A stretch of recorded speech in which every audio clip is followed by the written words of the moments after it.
2009년 뉴질랜드에서 열린 한 살인사건 재판. 9명의 피의자가 자신의 가족을 살해한 사건이었는데요. 그런데 우리는 그저 악령을 떼어내려고 한 것뿐이에요. 이게 다 그 사자상 때문이라고요. 사자상을 왜 집에 가지고 있는 거야? 2007년 2월 뉴질랜드의 한 마을. 외할아버지 집에서 외삼촌, 이모들과 함께 살던 22살 여성 자넷 모세스는요. 가족들과 함께 외출을 마치고 함께 집으로 향하고 있었는데요. 그런데 바로 그때 자넷의 눈에 띈 무언가. 한 술집 앞에 놓여있던 낡은 사자 석상이었습니다. 저기 수집 앞에 있어. 저거 남의 거 같은데 그걸 왜 가져와? 그러게. 누가 봐도 오래되고 볼품 없었는데요. 그런데 와, 이 사자상 우리 집 정원에 두면 너무 멋질 것 같지 않아요? 자, 마치 뭔가에 홀리기라도 한 듯 볼품없는 사자상을 집으로 가져가겠다고 우긴 자넷. 가족들은 의아했지만 결국 함께 사자상을 집으로 옮겼습니다. 누구 건지도 모르고 왜 가져와? 그럼 어떤 사연인 줄 알고. 그런데 말입니다. 사자상을 집으로 들인 뒤 자넷은 이 유물을 피로감을 계속 느끼더니 갑자기 의식을 잃고 쓰러지기까지 했습니다. 깜짝 놀란 가족들은 자넷을 데리고 무려 4시간 동안 자넷의 눈과 입에 물을 들이부었고요. 결국 그렇게 자넷은 질식사로 숨을 거두게 된 거였습니다. 아니 가족들도 이상한데 왜 물을 부어? 4시간이나? 결국 자넷에 쓰인 악령을 내쫓기 위해 테마 의식을 감행한 가족은 결국 법의 심판을 받게 됐는데요. 근데 정말 사자상 때문일까요? 그 사자상은 아직도 그 자리에 있나요? 정원에? 가족들이 제자리에 갖다 놓은 사자상은요, 감쪽같이 사라져버렸다고 하는데요. 정말 그 동상을 함부로 가져와 온 가족이 불행의 덫에 걸린 걸까요? 그리고 이 죽음이 들어오진 사자상은 대체 어디로 사라진 걸까요? 지난 2017년 너튜브 사이트에 충격적인 영상이 올라왔습니다. 한 여자아이가 정신을 잃은 듯 몸을 가누지 못하다가 이내 고통스러워하며 소리를 지르는데요. 왜 그래? 오이씨, 약간 씌인 듯한 그런 모습 아니에요? 아, 그래? 문제의 동영상이 촬영된 곳은 자메이카 남서부에 있는 도시 세인트 엘리자베스. 영상 속 아이는 이 지역 초등학교에 다니는 11살 소녀였는데요. 언젠가부터 이유모를 통증에 시달리며 고통스러워했다는 아이. 그런데 충격적인 건 이 학교에 다니는 7명의 아이가 소녀와 같은 증상을 호소했다는 겁니다. 전염병 아닙니까 진짜? 그럴 수 있죠. 이거 악령 이런 게 아니라 전염병. 혹시 뭐 친한 친구끼리 뭘 나눠 먹었다는 거지. 그렇지. 그런데 아이들은 의문의 고통 외에도 모두 하나같이 이런 말을 했습니다. 이 귀신 좀 막아주세요. 저를 죽이려고 해요. 뭔가 있다는 거잖아요. 어머. 자메이카 전역이 충격에 빠진 그때 마을 사람들은 조심스럽게 이런 이야기를 했습니다. 그 공사 때문이 아닐까요? 아, 그 잠들어 있던 영혼들이 분노한 게지. 이제 더 큰 불행이 마을을 덮칠 거야. 이 사연인즉슨 아이들이 다니던 학교에서 건물 확장 공사를 위해 인근에 있던 무명의 공동묘지를 마구 뒤엎고 아, 저거의 문제네. 파헤쳤는데요. 무덤 함부로 파는 거 아니야? 아, 그럼. 그런데 그 이후부터 아이들에게 기이한 현상이 벌어진 겁니다. 그 홀령들의 저주네. 묘지를 파헤친 뒤부터 시작된 학생 집단 발작 사건. 아이들이 본 것들은 정말 무덤 속 영혼들인 걸까요? 2016년 4월 캄보디아의 작은 마을 캄퐁 스푸. 깊은 밤 한 망고 농장에서 울려 퍼진 한 남성의 비명 소리. 난 절대 아니야. 아니라고! 아! 다음날 아침 그 남성은 끔찍하게도 목이 잘린 채 발견됐습니다. 자, 이 남자는 62세 남성 사오 시브. 자, 그런데 이 살인 사건의 용의자로 밝혀진 이는 살해된 남자의 며느리 모아 찬니와 그녀의 고모 오엠 선. 자, 그녀들이 가족을 살해한 이유 모두 다 저주 때문이었습니다. 무서워라. 자, 이 사건의 시작은 10년 전으로 거슬러 올라가는데요. 2006년 모아 찬니의 아버지이자 오엠 선의 오빠인 A 씨는 이름 모를 병에 걸려 시름시름 앓다가 결국 세상을 떠났고요. 오엠 선은 갑자기 원인도 모르게 몸이 마비되기까지 했다는데요. 자, 그런데 시아버지는 우리 아버지를 치료한 게 아니라 죽였어요. 그 사람은 흑마술을 부려서 내 몸도 마비시킨 거라고.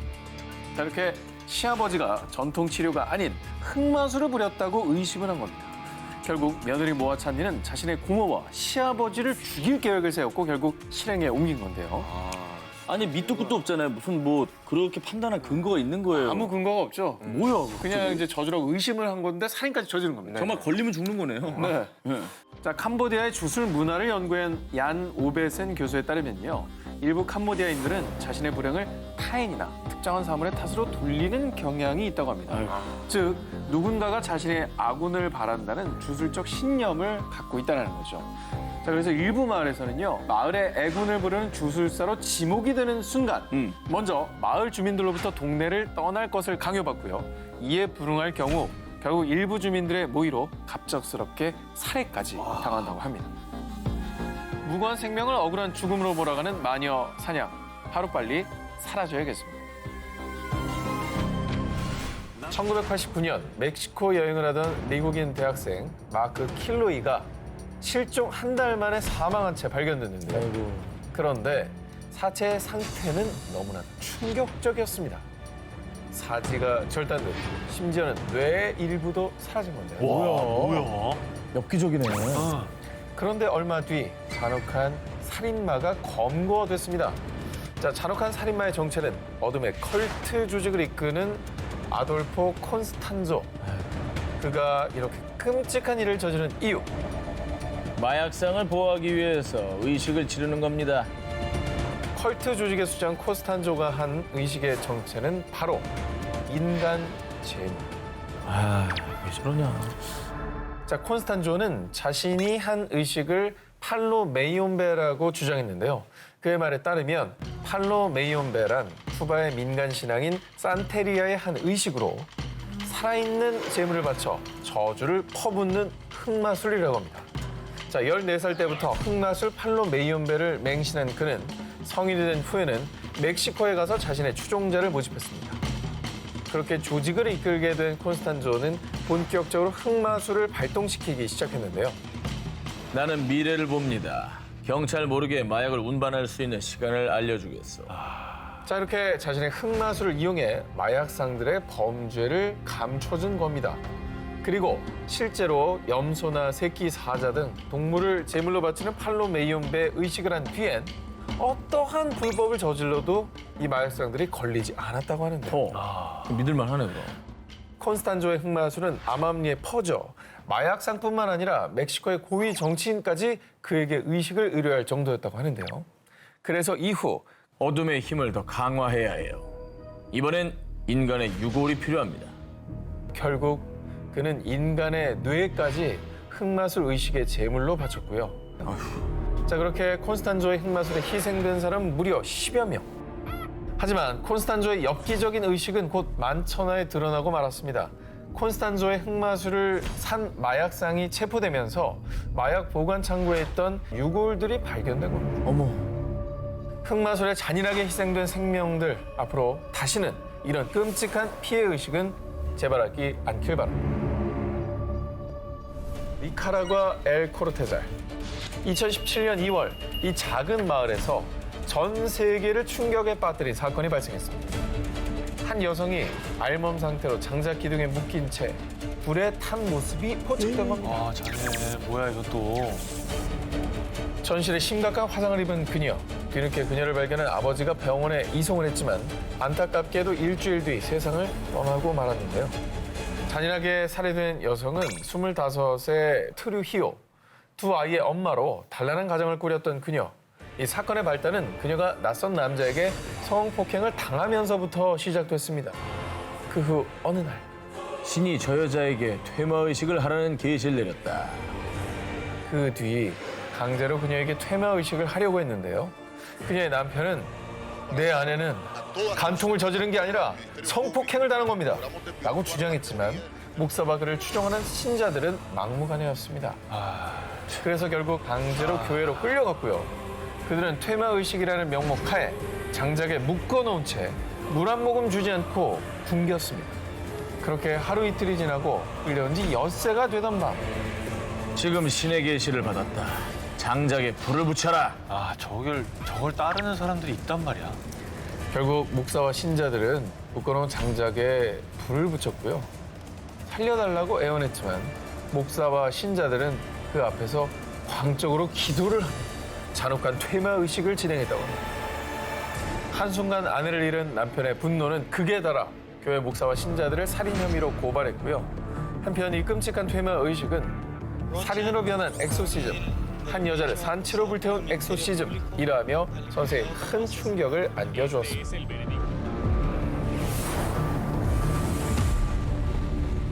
뉴욕 도심 한복판에서 벌어진 기이한 현상을 다룬 공포영화 인보카머스. 이 영화가 실존 인물의 실화를 바탕으로 제작된 게 알려지며 사람들을 더욱 공포에 떨게 했습니다. 이 영화의 모티브가 된 실화 속 주인공 랄프 서치 형사는 1990년대 무렵 뉴욕 브롱크스 구역 소속 경찰로 근무하고 있었습니다. 어느 날 랄프는 남편에게 폭행당하고 있다는 여성의 신고를 받고 현장에 출동했다가 정말 믿을 수 없는 장면을 목격하게 됩니다. 폭행을 가한 남편의 손톱이 온통 짓이겨지고 피가 잔뜩 맺혀 있었던 것이죠. 뭐야? 그렇게 될 때까지 아내를 때린 거예요? 그런데 말이죠. 남편이 뭐에 홀린 듯이 집안 곳곳을 손톱을 긁었어요. 그리고 얼마 뒤 폭우가 쏟아지던 밤에 한 동물원에서 걸려온 신고 전화를 받고 달려간 랄프. 그곳에서도 충격적인 현장을 목격하게 됩니다. 그건 바로 사자 우리 안에 버려진 한 아기. 더 놀라운 것은 아기를 잔혹하게 내던진 사람이 아기의 엄마였다는 것이죠. 말도 안 돼. 그런데 그녀는 형사 앞에서 입에 거품을 물며 알아들을 수 없는 말로 중얼거리더니 동물원 바닥을 정신없이 파헤쳤다고 합니다. 역시나 무언가에 홀린 것처럼 말이죠. 이유를 알 수 없는 기이한 사건이 연달아 일어나자 랄프 형사는 뭔가 깨름칙해서 엑소시즘을 하는 로버트 맥케나 신부를 찾아가 조언을 구했는데요. 그들의 차이가 아닙니다. 악령이 조종하는 거죠. 그런데 바로 그 무렵부터 랄프 형사의 가족들에게도 이상한 일이 벌어지기 시작합니다. 늦은 밤 랄프의 아내가 딸의 방문 앞에서 정체를 알 수 없는 검고 거대한 형상을 목격했는데 이윽고 들려온 소리.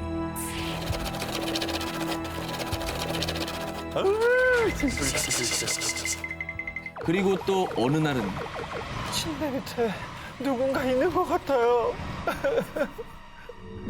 랄프의 딸이 계속 악령을 목격하는 겁니다. 계속 이 끔찍한 괴 현상에 시달리던 가족들은 결국 로버트 신부의 도움을 받고 가족들과 집안 곳곳에서 엑소시즘 의식을 진행했습니다. 이 모든 일을 똑똑히 목격한 랄프 형사는 정말 악령의 존재를 확신하게 됐고요. 곧바로 18년간 이어온 형사 생활을 아예 정리해버립니다. 그 뒤에는 퇴마 의식을 하는 로버트 신부를 보조해서 엑소시즘에 직접 참여하기도 했는데요. 현재는 엑소시즘을 행하는 초자연적 수사관 겸 악마 연구가로 활동하고 있다고 합니다. 영화보다 더 영화 같은 초현실적 현상을 경험한 랄프. 그가 목격하고 경험한 일들은 정말 악령의 소행이었을까요?